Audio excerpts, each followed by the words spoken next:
Well, this is a story about my rescue cat, Marley. Marley came along in a very strange time for us all in the fall of 2020, in the midst of the pandemic and quarantine and COVID. I had lost my longtime cat, Kitty, about 8 months earlier in Manassas, and sort of wasn't really looking for anything until this cat kind of showed up in my backyard, and I started feeding it every day.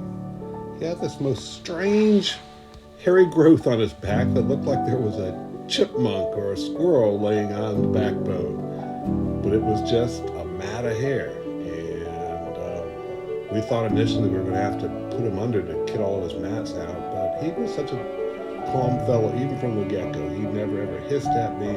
Even when I picked him up very early, he was always very loving. Unfortunately, Marley had stage 4 kidney disease.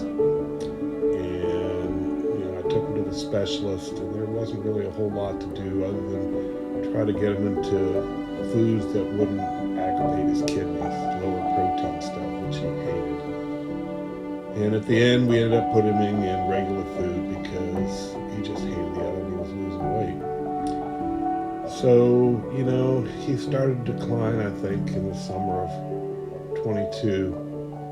And especially I went to Europe for like 10 days, and my next door neighbor took care of him, and he really didn't do well.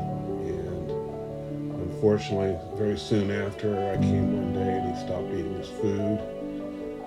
And then one day he started crying, and he wouldn't stop and he wouldn't eat. So, and it was time for the end. And unfortunately, in October 22, we ended his life.